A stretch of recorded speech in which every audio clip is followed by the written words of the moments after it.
Organon of Medicine 1920 5th edition. This spirit-like power to alter man's state of health, and hence to cure diseases, which lies hidden in the inner nature of medicines, can never be discovered by us by a mere effort of reason. It is only by experience of the phenomena it displays when acting on the state of health of man that we can become clearly cognizant of it. 26th edition. This spirit-like power to alter man's state of health, and hence to cure diseases, which lies hidden in the inner nature of medicines, can in itself never be discovered by us by a mere effort of reason. It is only by experience of the phenomena it displays when acting on the state of health of man that we can become clearly cognizant of it.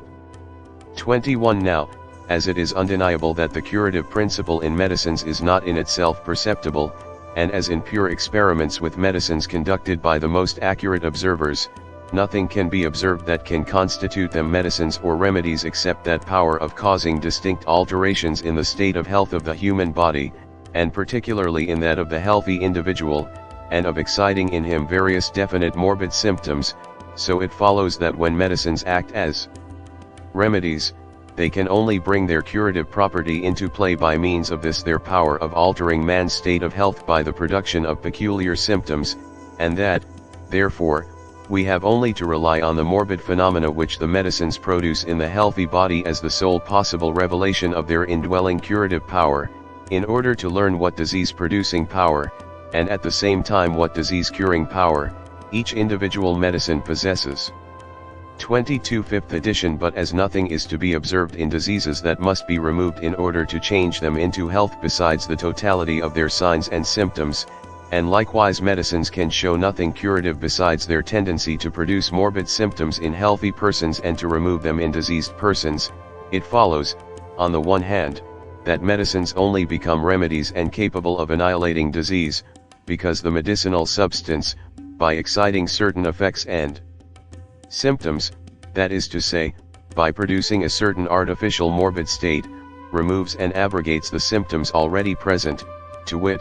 the natural morbid state we wish to cure. On the other hand, it follows that, for the totality of the symptoms of the disease to be cured, a medicine must be sought which, according as experience shall prove whether the morbid symptoms are most readily, certainly, and permanently removed and changed into health by similar or opposite medicinal symptoms. One has a tendency to produce similar or opposite symptoms. The other possible mode of employing medicines for diseases besides these two is the allopathic method, in which medicines are given, whose symptoms have no direct pathological relation to the morbid state, neither similar nor opposite, but quite heterogeneous to the symptoms of the disease, is, as shown above, in the introduction, review of the therapeutics, allopathy and palliative treatment that have hitherto been practiced in the old school of medicine, merely instinctive vital force, which, when made ill by noxious agents, strives to save itself at whatever sacrifice by the production and continuance of morbid irritation in the organism, an imitation, consequently, of the crude vital force which was implanted in our organism in order to preserve our life in health, in the most beautiful harmony, but when deranged by disease, was so constituted as to admit of being again changed to health, homeopathically, by the intelligent physician, but not to cure itself, for which the little power it possesses is so far from being a pattern to be copied, that all the changes and symptoms it produces in the morbidly deranged organism are just the disease itself. But this injudicious system of therapeutics of the old school of medicine can no more be passed by unnoticed than can history omit to record the thousands of years of opposition to which mankind has been subjected under the irrational, despotic governments. 122 6th edition. But as nothing is to be observed in diseases that must be removed in order to change them into health besides the totality of their signs and symptoms, and likewise medicines can show nothing curative besides their tendency to produce morbid symptoms in healthy persons and to remove them in diseased persons, it follows, on the one hand, that medicines only become remedies and capable of annihilating disease, because the medicinal substance, by exciting certain effects and symptoms, that is to say, by producing a certain artificial morbid state, removes and abrogates the symptoms already present, to wit, the natural morbid state we wish to cure. On the other hand, it follows that, For the totality of the symptoms of the disease to be cured, a medicine must be sought which, according as experience shall prove whether the morbid symptoms are most readily, certainly, and permanently removed and changed into health by similar or opposite medicinal symptoms. 1. Have the greatest tendency to produce similar or opposite symptoms. The other possible mode of employing medicines for diseases besides these two is the allopathic method, in which medicines are given, whose symptoms have no direct pathological relation to the morbid state, neither similar nor opposite, but quite heterogeneous to the symptoms of the disease. This procedure plays, as I have shown elsewhere, an irresponsible murderous game with the life of the patient by means of dangerous, violent medicines, whose action is unknown and which are chosen on mere conjectures and given in large and frequent doses. Again,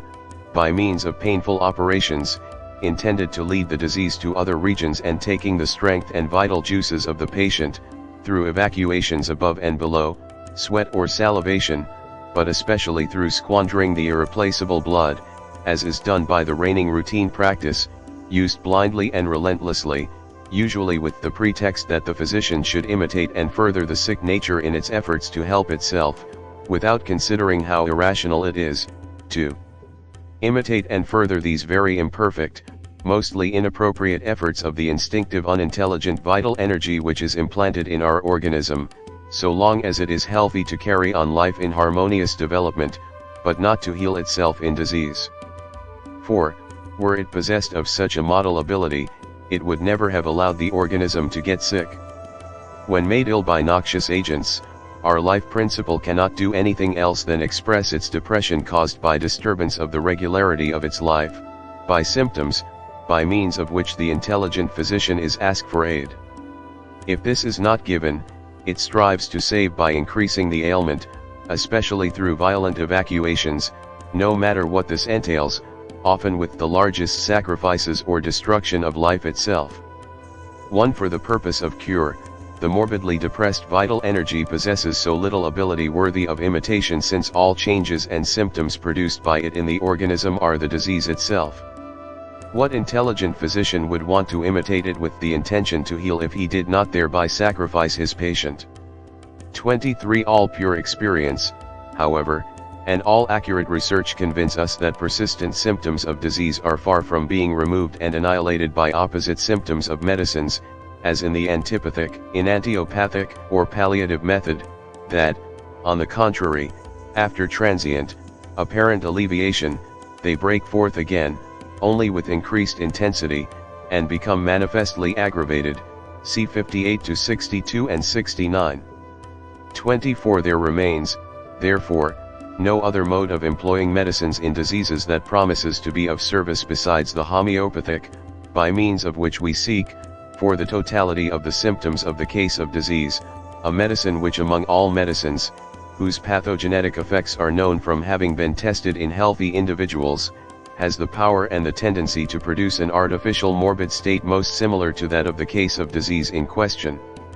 25. Now, however, in all careful trials, pure experience, 1. The sole and infallible oracle of the healing art, teaches us that actually that medicine which, in its action on the healthy human body, has demonstrated its power of producing the greatest number of symptoms similar to those observable in the case of disease under treatment, does also, in doses of suitable potency and attenuation, rapidly, radically and permanently remove the totality of the symptoms of this morbid state, that is to say, 6 to 16, the whole disease present, and change it into health, and that all medicines cure, without exception, those diseases whose symptoms most nearly resemble their own, and leave none of them uncured. I do not mean that sort of experience of which the ordinary practitioners of the old school boast, after they have for years worked away with a lot of complex prescriptions on a number of diseases which they never carefully investigate, but which, faithful to their school, they consider as already described in works of systematic pathology, and dreamed that they could detect in them some imaginary morbific matter, or ascribe to them some other hypothetical internal abnormality. They always saw something in them, but knew not what it was they saw, and they got results, from the complex forces acting on an unknown object, that no human being but only a god could have unraveled, results from which nothing can be learned, no experience gained. 50 years experience of this sort is like 50 years of looking into a kaleidoscope filled with unknown colored objects, and perpetually turning round, thousands of ever-changing figures and no accounting for them. 126. This depends on the following homeopathic law of nature, which was sometimes, indeed, vaguely surmised but not hitherto fully recognized, and to which is due every real cure that has ever taken place. A weaker dynamic affection is permanently extinguished in the living organism by a stronger one, if the latter, whilst differing in kind, is very similar to the former in its manifestations. 1 Thus are cured both physical affections and moral maladies. How is it that in the early dawn the brilliant Jupiter vanishes from the gaze of the beholder? By a stronger very similar power acting on his optic nerve, the brightness of approaching day. In situations replete with fetid odors, wherewith is it usual to soothe effectually the offended olfactory nerves? With snuff, that affects the sense of smell in a similar but stronger manner. No music, no sugared cake, which act on the nerves of other senses, can cure this olfactory disgust. How does the soldier one cunningly stifle the piteous cries of him who runs the gauntlet from the ears of the compassionate bystanders? By the shrill notes of the fife commingled with the roll of the noisy drum, and the distant roar of the enemy's cannon that inspires his army with fear? By the loud boom of the big drum. For neither the one nor the other would the distribution of a brilliant piece of uniform nor a reprimand to the regiment suffice. In like manner, mourning and sorrow will be effaced from the mind by the account of another and still greater cause for sorrow happening to another, even though it be a mere fiction.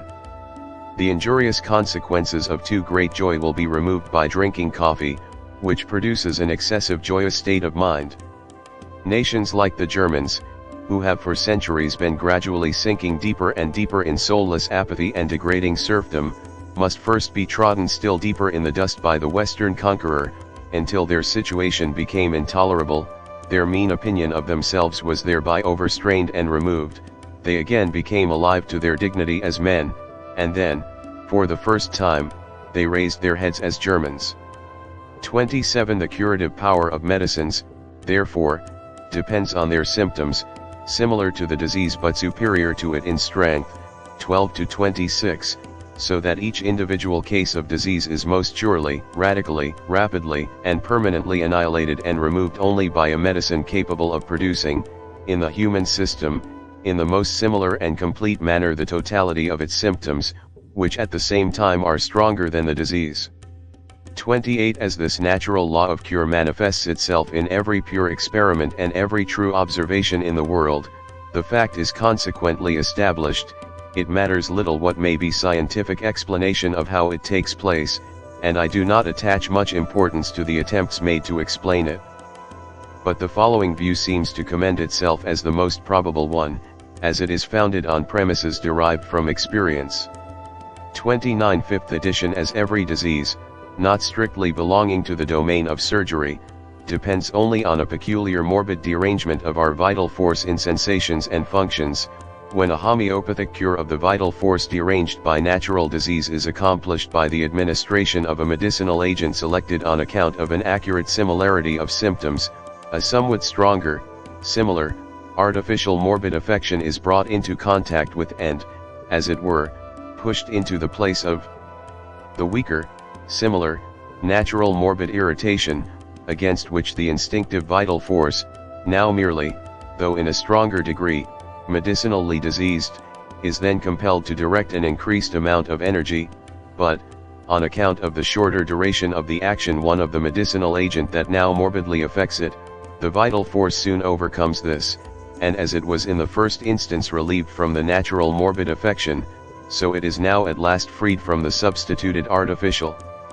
medicinal one, and hence is enabled again to carry on healthily the vital operations of the organism. This highly probable explanation of the process rests on the following axioms. The short duration of the action of the artificial morbific forces, which we term medicines, makes it possible that, although they are stronger than the natural diseases, they can yet be much more easily overcome by the vital force than can the weaker natural diseases, which solely in consequence of the longer, generally lifelong, duration of their action, syphilis, psychosis, can never be vanquished and extinguished by it alone, until the physician affects the vital force in a stronger manner by an agent that produces a disease very similar, but stronger, to wit a homeopathic medicine, which, when taken, or smelt, is as it were, forced upon the unintelligent, instinctive vital force, and substituted in the place of the former natural morbid affection, by which means the vital force, and substituted in the place of the former natural morbid affection, by which means the vital force then remains merely medicinally ill, but only for a short time, because the action of the medicine, the time in which the medicinal disease excited by it run its course, does not last long. The cures of diseases of many years' duration, 46, by the occurrence of smallpox and measles, both of which run a course of only a few weeks, are processes of a similar character. 129 6th edition. As every disease, not entirely surgical, consists only in a special, morbid, dynamic alteration of our vital energy, of the principle of life, manifested in sensation and motion, so in every homeopathic cure this principle of life dynamically altered by natural disease is seized through the administration of medicinal potency selected exactly according to symptom similarity by a somewhat stronger, similar artificial disease manifestation. By this the feeling of the natural, weaker, dynamic disease manifestation ceases and disappears. This disease manifestation no longer exists for the principle of life, which is now occupied and governed merely by the stronger, artificial disease manifestation. This artificial disease manifestation has soon spent its force and leaves the patient free from disease, cured. The dynamis, thus freed, can now continue to carry life on in health. This most highly probable process rests upon the following propositions. 35th edition. The human body appears to admit of being much more powerfully affected in its health by medicines, partly because we have the regulation of the dose in our own power, than by natural morbid stimuli, for natural diseases are cured and overcome by suitable medicines. 36th edition. The human body appears to admit of being much more powerfully affected in its health by medicines, partly because we have the regulation of the dose in our own power, than by natural morbid stimuli, for natural diseases are cured and overcome by suitable medicines. 1. The short duration of the action of the artificial morbific forces, which we term medicines, makes it possible that, although they are stronger than the natural diseases, they can yet be much more easily overcome by the vital force than can the weaker natural diseases, which solely in consequence of the longer, generally lifelong, duration of their action, syphilis, psychosis, can never be vanquished and extinguished by it alone, until the physician affects the vital force in a stronger manner by an agent that produces a disease very similar, but stronger, to wit a homeopathic medicine. The cures of diseases of many years' duration, 46, by the occurrence of smallpox and measles, both of which run a course of only a few weeks, are processes of a similar character. 131. The inimical forces, partly psychical, partly physical, to which our terrestrial existence is exposed, which are termed morbific noxious agents, do not possess the power of morbidly deranging the health of man unconditionally. 1. But we are made ill by them only when our organism is sufficiently disposed and susceptible to attack of the morbific cause that may be present, and to be altered in its health, deranged and made to undergo abnormal sensations and functions, hence they do not produce disease in every one nor at all times.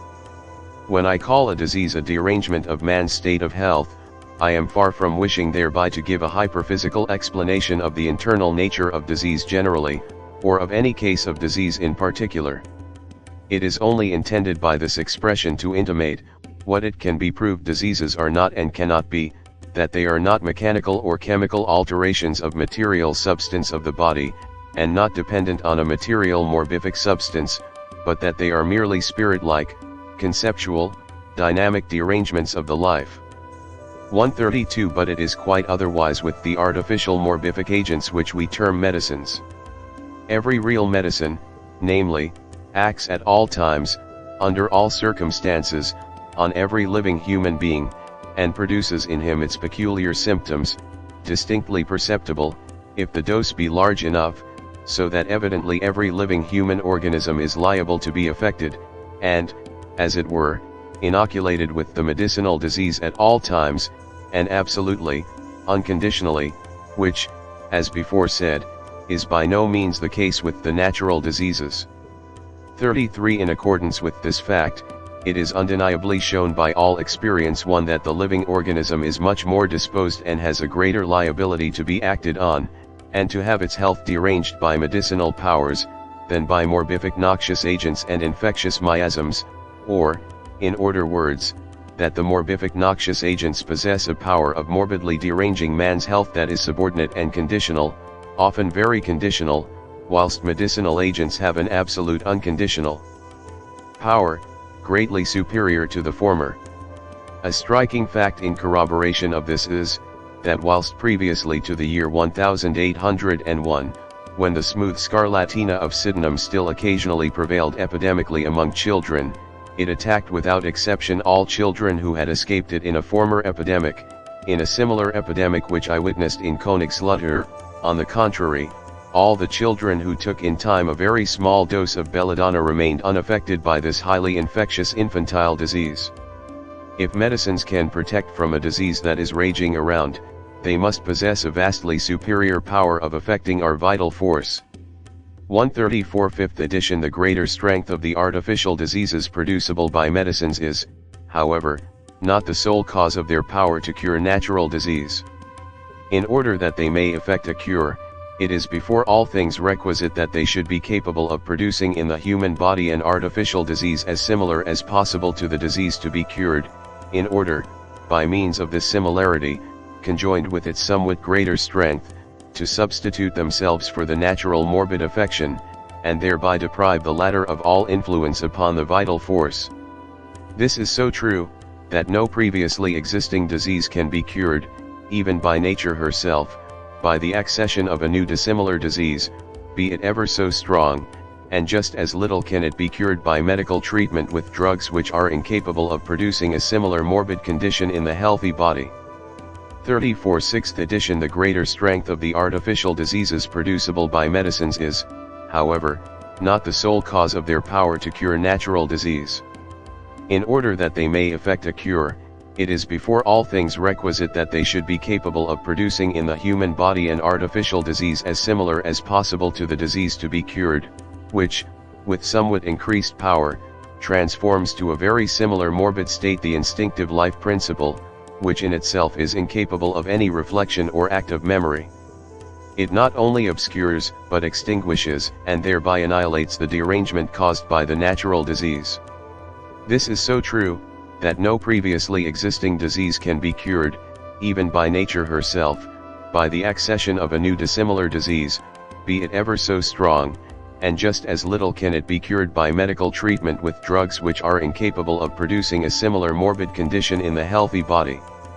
35. In order to illustrate this, we shall consider in 3 different cases, as well what happens in nature when 2 dissimilar natural diseases meet to in one person, as also the result of the ordinary medical treatment of diseases with unsuitable allopathic drugs, which are incapable of producing an artificial morbid condition similar to the disease to be cured, whereby it will appear that even nature herself is unable to remove a dissimilar disease already present by one that is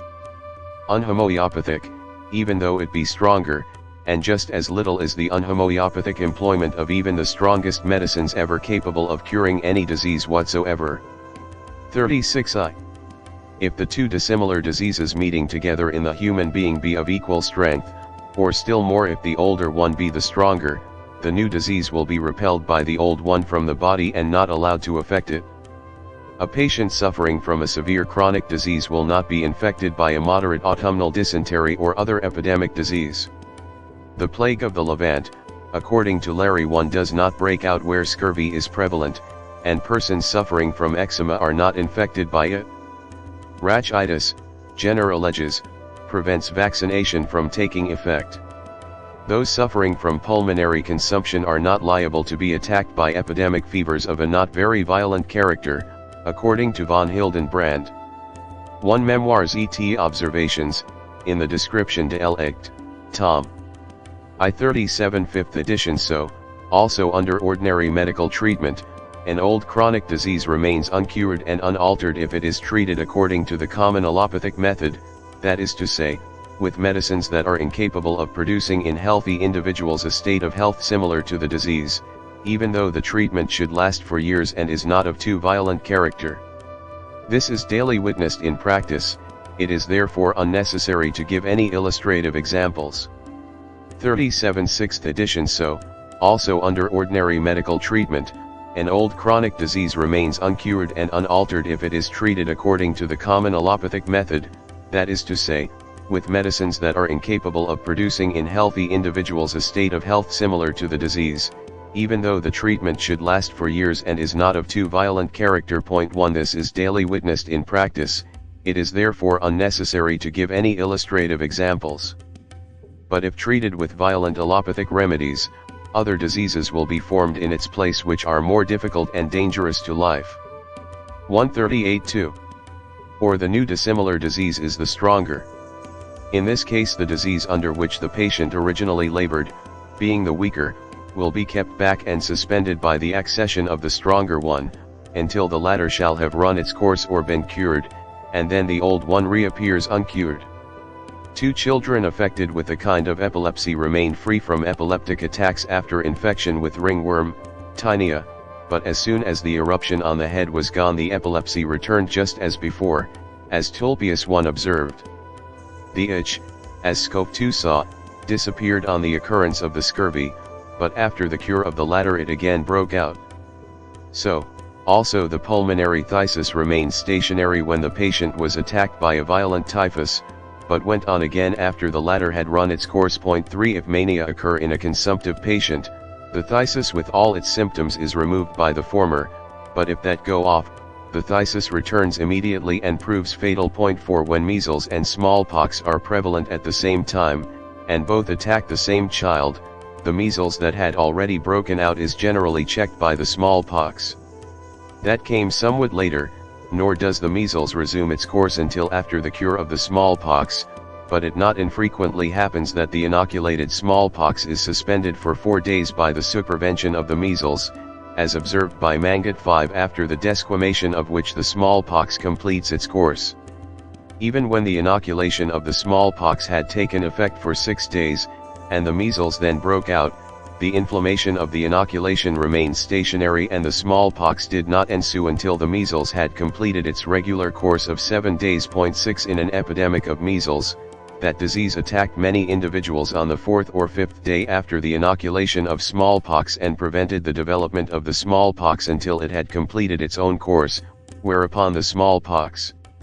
appeared and proceeded regularly to its termination. Point 7. The true, smooth, erysipelatous-looking scarlatina of Sydenham, with sore throat, was checked on the 4th day by the eruption of cowpox, which ran its regular course, and not till it was ended did the scarlatina again establish itself, but on another occasion, as both diseases seemed to be of equal strength, the cowpox was suspended on the 8th day by the supervention of the true, smooth scarlatina of Sydenham 8, and the red areola of the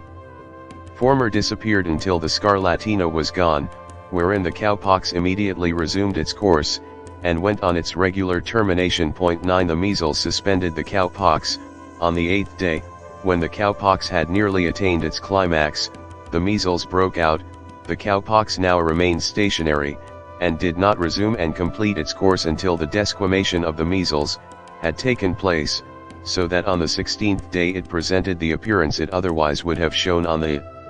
10th day, as Corcham 10 observed. Even after the measles had broken out the cowpox inoculation took effect, but did not run its course until these measles had disappeared, as Corcham likewise witnessed. Point 11. I myself saw the mumps, angina parotidia, immediately disappear when the cowpox inoculation had taken effect and had nearly attained its height. It was not until the complete termination of the cowpox and the disappearance of its red areola that this febrile tumefaction of the parotid and submaxillary glands, that is caused by a peculiar miasm, reappeared and ran its regular course of 7 days. And thus it is with all dissimilar disease, the stronger suspends the weaker, when they do not complicate one another, which is seldom the case with acute disease, but they never cure one another. 39. Now the adherents of the ordinary school of medicine saw all this for so many centuries. They saw that nature herself cannot cure any disease by the accession of another, be it ever so strong, if the new disease be dissimilar to that already present in the body. What shall we think of them, that they nevertheless went on treating chronic disease with allopathic remedies, namely, with medicines and prescriptions capable of producing God knows what morbid state, almost invariably, however, one dissimilar to the disease to be cured. And even though physicians did not hitherto observe nature attentively, the miserable results of their treatment should have taught them that they were pursuing an inappropriate, a false path. Did they not perceive when they employed, as was their custom, an aggressive allopathic treatment in a chronic disease, that thereby they only created an artificial disease dissimilar to the original one, which, as long as it was kept up, merely held in abeyance, merely suppressed, merely suspended the original disease, which latter, however, always returned, and must return, as soon as the diminished strength of the patient no longer admitted of a continuance of the allopathic attacks on the life. Thus the itch exanthema certainly disappears very soon from the skin under the employment of violent purgatives, frequently repeated, but when the patient can no longer stand the factitious, dissimilar, disease of the bowels, and can take no more purgatives, then either the cutaneous eruption breaks out as before, or the internal sore displays itself in some bad symptom, and the patient, in addition to his undiminished original disease, has to endure the misery of a painful ruined digestion, and impaired strength to boot. So, also, when the ordinary physicians keep up artificial ulcerations of the skin and issues on the exterior of the body, with the view of thereby eradicating a chronic disease, they can never cure them by that means, as such artificial cutaneous ulcers are quite alien and allopathic to the internal affection, but inasmuch as the irritation produced by several tissues is at least sometimes a stronger, dissimilar, disease than the indwelling malady, the latter is thereby sometimes silenced and suspended for a week or two. But it is only suspended, and that for a very short time, while the patient's powers are gradually worn out. Epilepsy, suppressed for many years by means of issues, invariably recurred, and in an aggravated form, when they were allowed to heal up, as Pechlin 1 and others testify. But purgatives for itch, and issues for epilepsy, cannot be more heterogeneous, more dissimilar deranging agents, cannot be more allopathic, more exhausting modes of treatment, than are the customary prescriptions, composed of unknown ingredients, used in ordinary practice for the other nameless, innumerable forms of disease. These likewise do nothing but debilitate, and only suppress or suspend the malady for a short time without being able to cure it, and when used for a long time always add a new morbid state to the old disease. 1 OBS PHYSMED, Lib 2, OBS, 30. 40 Organon of Medicine.